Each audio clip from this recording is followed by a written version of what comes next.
ma vie, c'est dehors. Tellement heureux d'être sorti du milieu familial, où ça a été la guerre pendant des années, et en particulier avec mon père. Mon père, c'est un homme qui avait été élevé très durement, la période aussi de la guerre, travaillé longtemps, beaucoup, dans les fermes, etc. Un homme qui a travaillé toute sa vie.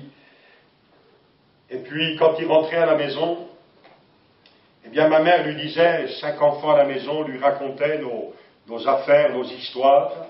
Mais lui, mon père, il rentre à la maison, il est fatigué, il a fait ses heures à l'usine, il en faisait encore d'autres ailleurs. Alors lui, arriver à la maison, c'était s'installer, être tranquille. Et ma mère le harcelait. Voilà, ils ont encore fait ceci, encore fait cela. Alors, en particulier, pour moi, le fils aîné, mon père me témoignait de son affection d'une manière tellement simple, particulière. Il débouclait son ceinturon et boum, boum. C'était l'éducation parentale. Alors, au bout d'un moment, vous aimez un peu moins votre père. Et vous avez des rêves. C'est qu'ils disparaissent. Et moi, j'ai mûri ces choses pendant toutes ces années. Et voyez-vous, plus il me disait travaille, travaille, travaille, et plus moi je disais intérieurement cause toujours, cause toujours. Moi, c'est un poil dans la main qui m'a poussé. Je voulais pas devenir comme lui. Mon père, c'était un homme idolâtre. Pourquoi je peux parler librement de mon père? Parce qu'il s'est converti avec le temps. Sa vie a changé. Et on a vécu des heures et des années magnifiques quand le Seigneur est venu. Et lui aurait pu facilement, derrière ce pupitre, votre pasteur l'a très bien connu, vous dire, mieux que moi, quelle a été sa rencontre avec Dieu, ce qu'était le milieu familial et ce que Dieu a fait. Donc, les relations, et ma mère pleurait. Elle essayait de se mettre entre nous et souvent elle a ramassé. Elle a ramassé. Alors quand j'ai eu 16, 17 ans, moi j'ai décidé de vivre dehors. Et puis c'est là que j'ai découvert votre ville. C'est quand j'ai fugué une fois et j'ai pris le train, je suis arrivé au Vieux-Port. Il était un peu plus neuf qu'aujourd'hui. Et j'ai dormi dans un hôtel. Après je suis parti ailleurs. Moi, ma vie, c'était dehors. C'est une vie qui me plaisait. Ma vie, c'était d'avaler des pilules. Ma vie, c'était de voyager. C'était d'aller d'un endroit à un autre. Ma vie, c'était de faire croire que tout allait bien. Alors qu'en fait, dans ma vie, il y avait tellement de misère, tellement de misère. Mais ma mère, c'est une femme qui savait aussi aller pleurer dans sa chambre. Et régulièrement, elle allait dans sa chambre, elle fermait la porte, et là, au pied de son lit, à genoux, ma mère pleurait devant Dieu, qu'elle connaissait si mal, d'origine catholique, mais elle savait qu'il y avait un Dieu qui pouvait l'aider. Alors elle priait ce Dieu. Et puis un jour, elle est sortie de sa chambre, elle a dit à mon père, à mes frères et sœurs, elle l'a dit à la famille élargie, elle l'a dit aux gens du quartier, elle a dit, Dieu m'a parlé. Et un jour, ce fils aîné qui vit comme un clochard dans la rue, il reviendra à la maison. Il aura même un costume et une cravate. C'était pas mes habits à l'époque. Et on s'est moqué de ma mère. Mais elle a tenu bon. Ce qu'elle ne savait pas, ce que les autres ne savaient pas, c'est que dans cette ville de Montbéliard, il y avait une église comme ici, avec des chrétiens authentiques, comme dans bien des endroits, qui invoquaient Dieu, qui priaient. Et parmi tous ces chrétiens, une femme directrice d'école, Madame Richard, qui priait elle, particulièrement pour les cheveux longs, qu'elle voyait déambuler dans les rues de sa ville. Elle les regardait par la fenêtre, par le balcon, et le Seigneur a mis un fardeau de prière. C'était pas une femme qui constamment critiquait.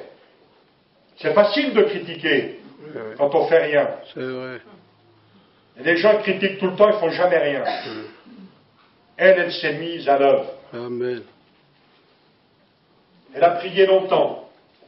Et puis un jour, le Seigneur a commencé à l'utiliser. Dieu lui montrait certaines choses. Dieu lui montrait des visages. Dieu lui donnait des noms. Dieu lui donnait des révélations, des paroles de connaissance. Et le Seigneur l'envoyait dans la rue. Tu vas aller à tel endroit, à telle heure. Là, tu rencontreras tel jeune. Là, tu rencontreras telle personne. Et un jour, ce mardi après-midi, 15h30, cette femme arrive près du café, elle fait des 100 pas. Et voilà que l'un des deux jeunes qui venaient de se convertir, qui connaissait cette femme, qui était allé les chercher dans la rue, un des deux jeunes sort et revient avec cette Madame Richard qui s'assoit en face de moi. Comment c'est possible ça? Qui me regarde droit dans les yeux et qui me dit, mais tu te prénommes Claude et j'ai quelque chose pour toi. On ne s'était jamais rencontrés. Comment vous me connaissez? Et c'est Dieu qui me l'a dit. Oulala. Moi, je n'étais pas un garçon athée. Je croyais qu'il y avait un Dieu quelque part, mais tellement loin, puis tellement grand. Comment imaginer une seconde que ce Dieu qui a tout créé, si grand, si loin, tellement occupé aux affaires de l'univers, comment ce serait possible qu'il voit un pauvre gars comme moi dans la rue, en train de se droguer et de tout haïr? Et cette femme m'a expliqué. Elle m'a expliqué que ce mardi après-midi, début d'après-midi, un petit peu comme de temps en temps elle pouvait le faire, elle est allée se reposer après le repas. Ça s'appelle, vous savez comment? Ouais, vous savez ça ici. Genre, j'ai dit à ma femme, je te regarde, il ne faut pas que tu dormes, là c'est bon. Il y a du bon dans la sieste. C'est pas la réunion. Et pendant son sommeil, Dieu lui a dit, lève-toi, va à tel endroit, tu iras parler à un jeune homme qui se prénomme Claude. Dis-lui que je l'aime et que j'ai un plan pour sa vie. Amen. Ben, je vous assure, ça perturbe. Quand vous pensez que Dieu est si loin et que tout d'un coup vous avez l'impression qu'il est là. C'est très perturbant ça.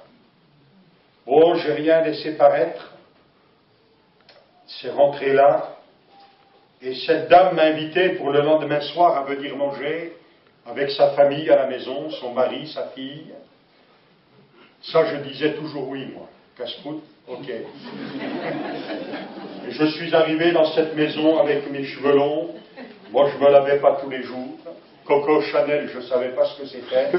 J'avais les jeans déchirés, je marchais les pieds nus. J'avais un treillis militaire, j'étais contre l'armée, mais pour le treillis, c'était la mode. Un ami m'avait dessiné la statue de la liberté. Il n'y avait pas un gars plus libre que moi extérieurement. Mais j'étais esclave à l'intérieur. Et je suis arrivé comme ça dans cette maison, quel bel accueil. Et le Seigneur a lancé une flèche dans ma vie. Au moment de manger, tout simplement, ils ont remercié Dieu pour le repas. Et ça m'a percuté. J'ai vraiment eu l'impression que quand ils priaient, ils remerciaient Dieu, j'ai eu vraiment l'impression qu'ils parlaient à Dieu. C'était pas un truc tout fait. J'ai eu ce sentiment qu'il y avait quelque chose entre eux, vraiment, et Dieu. Et ça m'a troublé à l'intérieur. J'ai rien dit. On m'a offert un Nouveau Testament. Je l'ai mis au fond de mon sac à dos. Je me suis dit, avec ça c'est bon, je suis protégé. Je me suis même acheté un crucifix, vous voyez. C'était bizarre en ce temps-là. Hein. Ça c'était la protection. Voilà, j'ai pas lu. Puis je suis parti, j'ai voyagé dans d'autres pays. J'ai fait la route, comme on dit. Et ma vie s'est devenue une sorte d'enfer, assez rapidement. J'ai perdu plusieurs de mes amis, drogue, overdose, suicide. Certains sont devenus fous. D'autres la prison, certains centres spécialisés, comme on les appelait. Ils n'ont plus jamais atterri de leur voyage. Et moi, je savais que ma vie finirait dans un mur. Très vite, très vite. Sauf que, il y a des choses qui revenaient de ce contact avec cette famille. Voire même, en tout cas, un passage de la Bible, où c'est écrit, Jésus, le Fils de l'homme, est venu chercher et sauver celui qui est perdu. Amen. Et moi, j'étais paumé. Et moi, ce mot perdu, ça me parlait. C'était ma vie. Ça me plaisait, cette vie, mais maintenant, j'étais perdu. Tellement angoissé, j'avais peur des moindres choses qui arrivaient. Je devenais parano, ça devenait terrible. Et voilà que ce verset qui venait me confronter, même m'ennuyer, ça revenait souvent. C'est devenu un moyen pour la foi en Dieu. Et c'est vrai que la foi vient de la parole de Dieu. Parce que j'ai commencé à me dire, mais si c'est vrai ça, si ce que cette femme m'a dit c'est vrai, si ce Dieu m'aime, et si lui il a prévu un plan pour ma vie, est-ce que je dois passer à côté de ce rendez-vous? Quand je suis revenu en France, j'ai revu cette femme, un samedi en particulier, après-midi, elle était là dans la rue, à nouveau dans la rue. Je me suis approché de Madame Richard, et vous vous souvenez de moi? On ne t'a pas oublié, on prie tous les jours pour toi. Et ce samedi, début d'après-midi, j'ai demandé à cette sœur, cette femme chrétienne, je voudrais prier, je voudrais que vous m'appreniez à prier. Alors on se retrouve dans la même maison, c'est plus le beefsteak qui m'intéresse. Et c'est de prier. Des prières, j'en connaissais par cœur. Mais elle a prié d'abord pour moi, bénis ce jeune homme, change sa vie, je ne sais plus trop les mots. Et après elle m'a dit, mais vas-y, prie maintenant. Et pour la première fois de ma vie, j'ai vraiment prié. Je ne sais plus ce que j'ai dit. Probablement comme beaucoup, si c'est vrai, fais-le chez moi. Et à un moment donné, j'ai senti ma misère. J'ai vu ma saleté. J'ai vu que j'étais un pécheur. Et que tout était sombre dans ma vie. Et en même temps, j'ai commencé à avoir de l'espérance. Parce que ce Dieu dont elle me parlait, il n'était pas là pour me condamner, mais de me tendre la main. Comment expliquer ça avec les mots? Ça se passe en quelques secondes. Et ce n'était pas seulement des impressions. Je sais maintenant que c'était le travail du Saint-Esprit.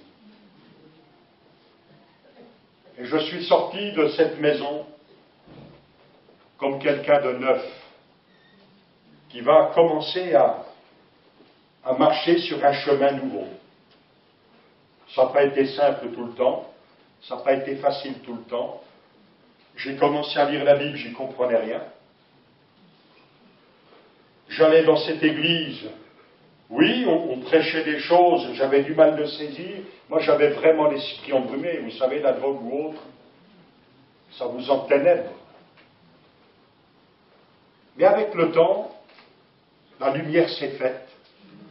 Ces chrétiens, je les ai trouvés formidables. Il y avait à mes yeux des pépés, des mémés, des jeunes, des moins jeunes. Il y avait des petites minettes comme ma femme, vous voyez, je n'étais pas le même monde. On les a repérées aussi, vous voyez. Et tranquillement, ma vie a changé. Ma vie a changé. Assez rapidement, j'allais voir ma mère. Je me souviens, à l'époque, j'avais acheté une grosse Bible rouge.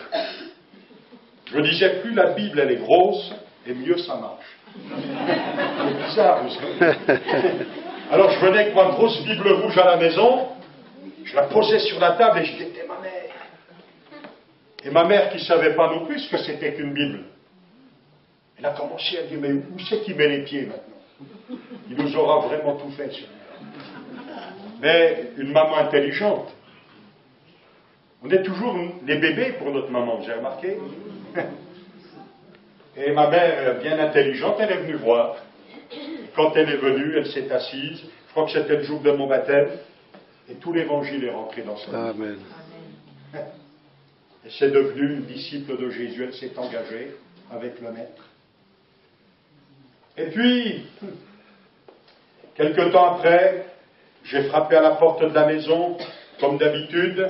Je m'arrangeais en pensant que mon père n'était pas là. Et ce jour-là, c'est mon père qui a ouvert. On ne s'était plus vu depuis X temps. On m'a rien commandé de faire, on ne m'a pas dit que tu dois faire ça. Mais ce jour-là, nous sommes tombés dans les bras l'un de l'autre.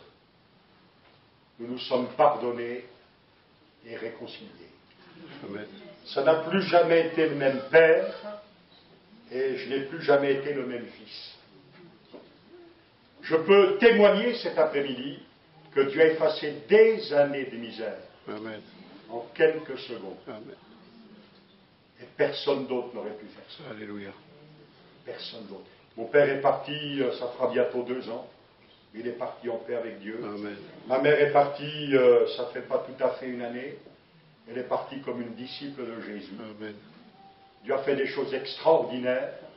Et c'est tout simplement sa grâce. Amen. Et puis pour moi, la deuxième chose la plus importante, après m'être converti, avoir dit à Dieu, maintenant je veux te servir, j'ai dit, Seigneur, donne-moi une femme. Et j'ai trouvé la meilleure. Alléluia. Là, je vais être content. C'est bon. Si vous cherchez la meilleure, c'est trop tard. Alors la meilleure, c'est pas forcément celle qui vous dit oui à tout. Je sais pas pourquoi, j'avais un look qui lui plaisait pas. C'est difficile, dès le début. Alors elle s'est occupée de mon look. Moi j'avais à l'époque, d'abord j'étais long, un peu long, mais si vous voyez comment je suis devenu, mais ça aussi c'est... Mais imaginez un assez long, un peu maigre, dans des jeans tuyaux de poil, et elle me fait enfiler un pantalon patte d'éléphant. Moi, j'osais plus sortir du magasin. Fallait rien prendre un livre. Bon, j'ai quand même vaincu, je suis sorti du magasin, et puis un jour j'ai acheté ma première veste. Là aussi, ça m'a tellement perturbé, j'ai oublié d'enlever l'étiquette. Tout le monde savait combien j'avais acheté ma veste. Mais quand même, quand je suis retourné dans le quartier où habitait ma famille, ton fils reviendra à la maison, il mettra un costume, il aura une cravate. Est-ce que vous savez que Dieu fait ce qu'il dit? Amen. Amen. Amen. Dieu fait ce qu'il dit, et c'est écrit dans sa parole. Gloire à Dieu. S'il y a quelqu'un dont on peut être sûr, c'est bien le Seigneur Jésus. Alors, Saul de Tarse,